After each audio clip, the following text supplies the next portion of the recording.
सावित्री सब्जी लेने बाजार गई होती है कि तभी उसकी नजर मिनी स्कर्ट पहनकर बाइक पर जा रही एक लड़की पर जाती है, जिसकी पूरी टांगे दिखाई दे रही थी। ये देख सावित्री अपनी आंखें बंद करते हुए कहती है, छी छी, शर्मो हया तो जैसे बेची खाई है आजकल की लड़कियों ने।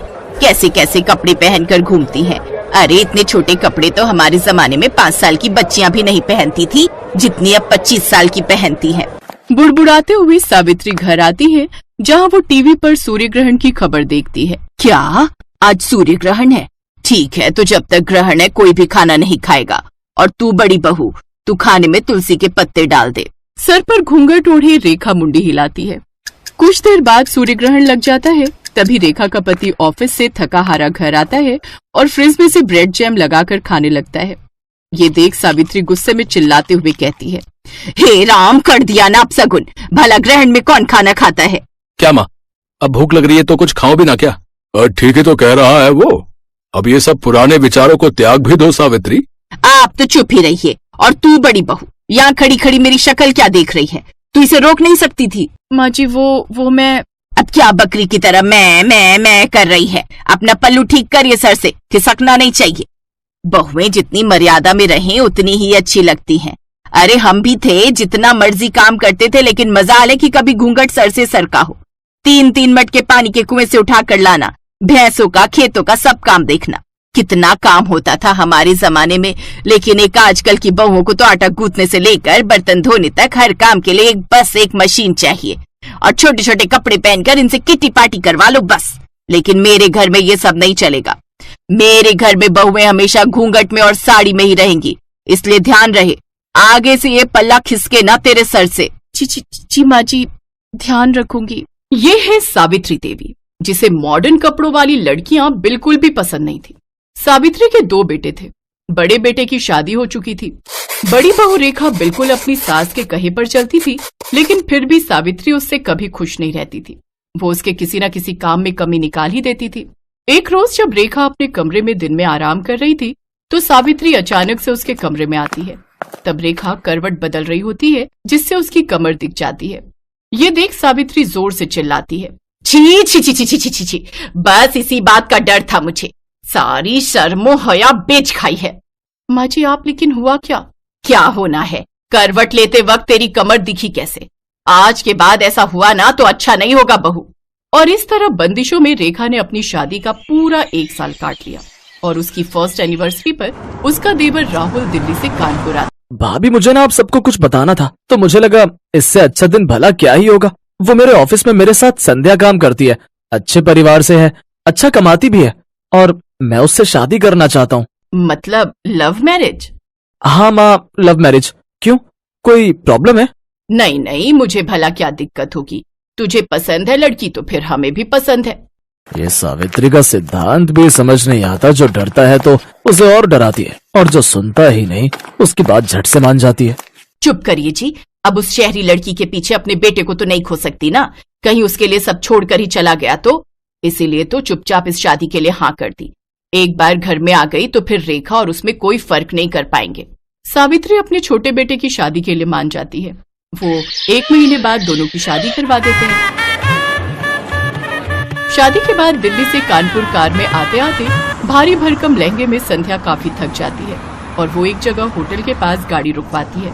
ड्राइवर, गाड़ी रोको, मुझसे अब और ये नहीं पहना जा रहा, ये भारी भरकम लहंगा। राहुल तुम यही रुको, मैं अभी चेंज करके आती हूँ। कुछ देर बाद गाड़ी आकर उसके ससुराल रुकती है। फिर पीछे से संध्या स्कर्ट और टॉप पहनकर सर पर शादी का दुपट्टा लिए निकलती है। संध्या को इस रूप में देखकर सभी हैरान रह जाते हैं। राहुल बेटा, ये सब बेटा 2 जोड़ी में लड़की मांगी थी, इसका मतलब ये नहीं कि ये सचमुच ही 2 जोड़ी में आ जाएगी। वो माँ, दूर का सफर था ना, और इसने लौटते वक्त लहंगे पर ही वोमिट कर दी, इसीलिए जो इसके हाथ में लगा इसने पहन लिया। ये राहुल का बच्चा झूठ क्यों बोल रहा है? चलो संध्या, माँ के पाँव छुओ। हैं? अरे नहीं नहीं, तुम रहने दो। अगर तुम झुकी तो न जाने क्या क्या झुक जाएगा। ओह थैंक्स, वैसे मैं खुद झुकने के मूड में नहीं थी। वो क्या है ना, मैं बहुत थक चुकी हूँ। वैसे माँ जी, हमारा बेडरूम कहाँ है? वो क्या है ना, मैं पहले बाथ शावर लेना चाहती हूँ। और राहुल डार्लिंग, तुम ना प्लीज मुझे बॉडी मसाज दे देना। आज सचमुच मुझे बहुत थकावट है। बताओ ना माँ जी, बेडरूम कहाँ है? संध्या, बस 2 मिनट, माँ गृह प्रवेश कर ले। ओ प्लीज, थोड़ा जल्दी कीजिए ये सब formalities. I am really so tired. Savitri को मन ही मन बहुत गुस्सा आ रहा था, लेकिन वो कर भी क्या सकती थी। उसने चुपचाप उनका गृह प्रवेश करवाया और बहू बनकर संध्या अपने ससुराल आ जाती है। लेकिन संध्या के कपड़े देख सावित्री डर गई। ये नई बहू तो कुछ ज्यादा ही मॉडर्न कपड़े पहनती है। अरे पढ़ी लिखी नौकरी वाली है तो क्या हुआ, सर पर नाचेगी, जो मर्जी रुमाल जितने कपड़े पहनेगी। कहीं कल मुंह दिखाई पर इसने कुछ बेढंगे से कपड़े पहन लिए तो नहीं नहीं नहीं, इसे मुझे ठीक करना ही होगा। ये सोचकर सावित्री संध्या के कमरे में जाती है। अरे नई बहू, दिखा तो कल मुंह दिखाई पर क्या पहनने वाली है। ये वाली साड़ी कैसी है माँ जी? अच्छी है, लेकिन काला रंग, शादी के बाद ये सब रंग ना कुछ अच्छे नहीं लगते। और वैसे भी ये सिर्फ ब्लैक नहीं है, देखो इसके बॉर्डर पर रेड कलर भी है। जो भी हो, लेकिन तू ऐसी साड़ी नहीं पहनेगी। चल अब मुझे अपनी साड़ियां दिखा, मैं बताती हूँ तुझे कौन सी पहननी है।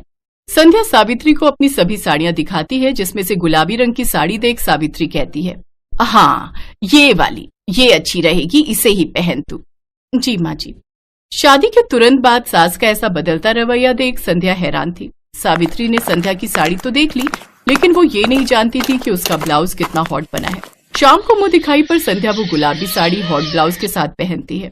ये देख सावित्री उसकी साड़ी अच्छे से बांधती है। अरे बहू, ये सर पर पल्ला कर ले, सब मेहमान आएंगे ना तो उनके सामने यूं सर ढके घूमना अच्छा नहीं लगता। संध्या साड़ी पहनकर सर पर घूंघट रखकर बाहर आती है। ये देख मोहल्ले की औरतें बात करती हैं। मान गए सावित्री तुझे, मुझे तो लगा था कि ये मुंह दिखाई पर भी मिनी स्कर्ट पहन कर आएगी, लेकिन तूने तो एक दिन में इसे साड़ी पहनना और घूंघट रखना भी सिखा दिया। अरे मेरा नाम सावित्री है, सावित्री। अच्छा संध्या बहू, चल अब इन सबके पांव छूकर आशीर्वाद लो। सावित्री सबके पांव छूकर आशीर्वाद लेती है, लेकिन संध्या ये नहीं जानती थी कि उसकी सास किस खेत की मूली है। एक बार जो उसने साड़ी पहन ली तो फिर वेस्टर्न कपड़ों का नंबर तो कभी आने वाला है ही नहीं। अगले दिन उन सबको मंदिर जाना था, इसलिए रात को ही संध्या अपनी सास से जाकर पूछती है कि कल उसे क्या पहनना चाहिए। तुझे क्या पहनना है क्या नहीं ये सब तो बाद की बात है, लेकिन तू इस नाइट ड्रेस में बाहर कैसे आ गई? हमारे घर में ये सब नहीं चलता। लेकिन राहुल ने तो मुझसे कहा था कि मैं जो मर्जी पहन सकती हूँ।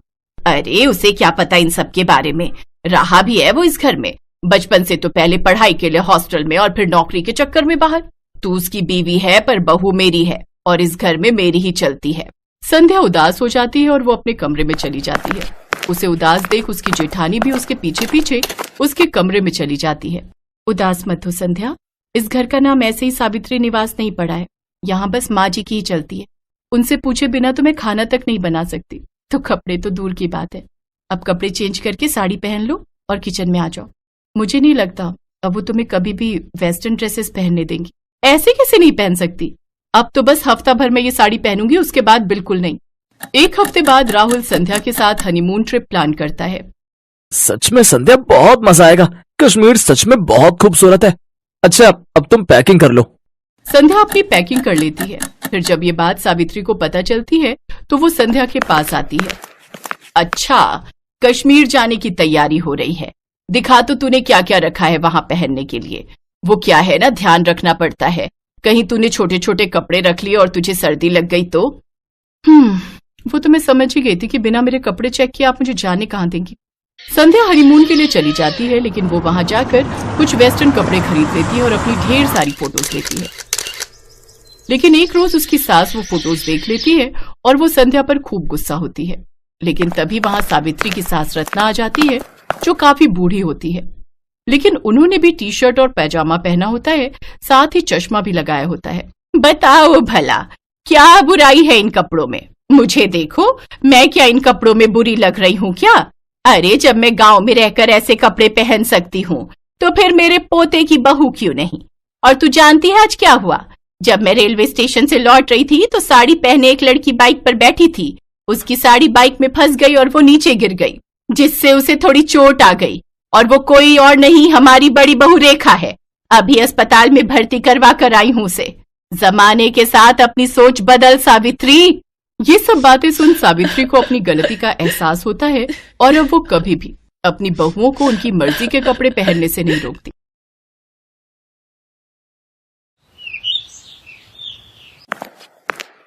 आज फिर इन दोनों बहनों ने इतनी पी ली कि इन्हें चलने तक का भी होश नहीं। गलती मेरी ही है। बिन माँ की बच्चियों को प्यार देने की चाह में इतना सर चढ़ा लिया कि इनके सही बुरे पर ध्यान ही नहीं दे पाया। और आज नौबत यहाँ तक आ गई है कि ये दोनों पूरी तरह बिगड़ चुकी हैं। अपनी दोनों जवान बेटियों की हरकतों को देखते हुए धनराज सेठ उनके लिए लड़के तलाशने शुरू कर देता है। फिर कुछ दिनों में उनकी शादी अपने बराबर के घराने में कर देता है, जहां उनकी सास राजरानी हाथों में आरती की थाली लिए उनका स्वागत करती है, जिसे देख सुनैना और मलाइका अपने घूंघट को हटाते हुए कहती हैं, ओफो सासू मॉम, अब ये सब तामझाम बंद भी करो। हम ससुराल आई हैं, कोई सरहद पर जंग लड़ने नहीं आई है जो आप ये सब ड्रामे कर रही हैं। ये कहकर दोनों बहनें बिना कलश गिराए ही अपने कमरे में चली जाती हैं।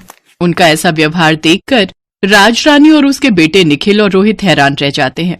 अगले दिन वो दोनों सुबह 10 बजे सोकर उठती हैं। फिर राजरानी उनसे कहती है, अरे ये क्या बहुओं, अभी तक तुम दोनों नहाई नहीं।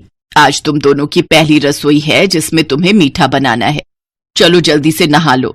लेकिन सासू मॉम, हमें तो करछी पकड़नी तक नहीं आती। हमें तो सिर्फ मीठा खाना आता है, बनाना नहीं। और वैसे भी घर में नौकर है ना, तो ये उनका काम है। हमने तो आज तक अपने घर के किचन में भी कदम नहीं रखा। बेटा, घर में भले ही हर काम के लिए नौकर है, लेकिन घर का खाना तो घर की लक्ष्मियों को ही बनाना चाहिए। माँ बिल्कुल सही कह रही है। और वैसे भी शादी के बाद अपनी पहली रसोई में मीठा बनाना एक रस्म है जो हर बहू निभाती है। ओफो, मायके में हमारा बाप कम था जो अब यहाँ तुम दोनों भी लेक्चर देने लग गए। Live it. अरे सुनैना, चलो जल्दी से रेडी होकर बाहर पूल में आ जाओ। आज हम दोनों जी भरकर स्विमिंग करेंगे। कुछ देर बाद दोनों बहनें सब घर वालों और नौकरों के सामने स्विमिंग ड्रेस पहनकर आती हैं और पूल में जाकर नहाने लगती हैं। अपनी बहुओं की ऐसी बेशर्मी देख राजरानी का तो सर शर्म से झुक जाता है।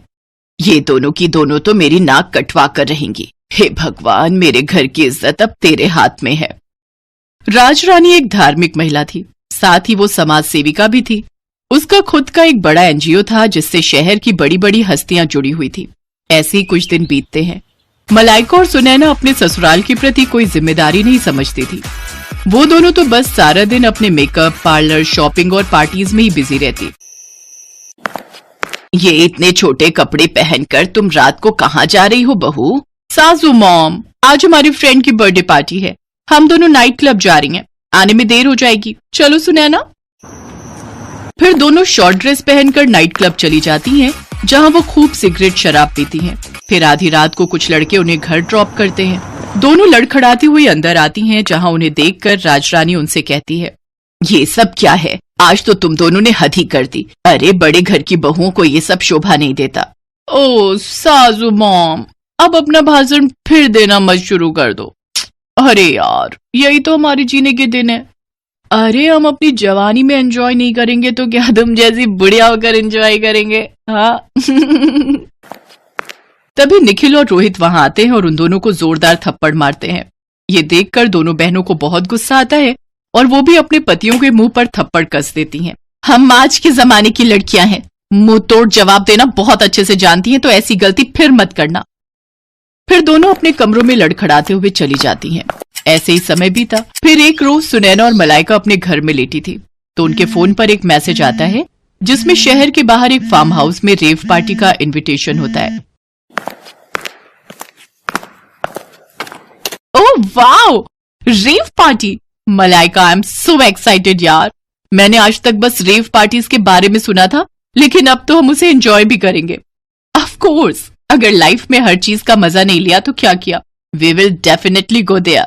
दोनों बहनें खुश हो जाती हैं और शाम को तैयार होकर अपनी कार लेकर वहां पहुंच जाती हैं। पुलिस से छुपकर उस फार्म हाउस पर हो रही पार्टी में शराब, सिगरेट, ड्रग्स से लेकर सुख की हर चीज शामिल होती है। वो दोनों उस दिन ड्रग्स का सेवन भी करती हैं, जिससे उनका सर पूरी तरह घूम जाता है और वो एक अलग ही दुनिया में होती है। तभी एक लड़का जो कि नशे में होता है मलाइका को गलत तरीके से छूने की कोशिश करता है। तभी कुछ पल के लिए लाइट चली जाती है और जब लाइट आती है तो वो लड़का जो मलाइका को छेड़ रहा था वो मरा हुआ जमीन पर पड़ा होता है। कुछ ही देर में उस पार्टी में पुलिस छापा मारती है और सबको अरेस्ट कर लेती है। अगले दिन राजरानी अपने बेटों के साथ जेल पहुंचती है। सासू मॉम, निखिल, हमने सचमुच किसी का मर्डर नहीं किया। हमें बचा लो सासू मॉम, प्लीज हेल्प अस। हाँ रोहित, हमारा ट्रस्ट करो, हमें फंसाया जा रहा है। हमसे बहुत बड़ी गलती हो गई जो हम उस पार्टी में गए। आज के बाद हम कोई पार्टी नहीं करेंगे और ये सब काम सच में छोड़ देंगे। तुम दोनों को अपनी गलती का एहसास हो गया, यही काफी है। आकाश, यहाँ आ जाओ। और इंस्पेक्टर साहब, आप छोड़ दो इन्हें। जी मैडम। ये लड़का तो जिंदा है। हाँ, ये सब हमारे प्लान था, तुम दोनों की अक्ल ठिकाने लगाने के लिए। दरअसल ये सारा प्लान राजरानी और उसके बेटों का था, जो उन्होंने अपनी बहुओं को सबक सिखाने के लिए किया था। उन्होंने ही अपनी पहुंच का इस्तेमाल करते हुए इस पार्टी का आयोजन किया और ये सब ड्रामा रचा। लेकिन इससे मलाइका और सुनैना को अच्छा सबक मिला और वो दोनों अब बेशर्म से संस्कारी बहुएं बन गई, जो अपने परिवार के साथ अच्छे से अपनी गृहस्थी चलाने लगी।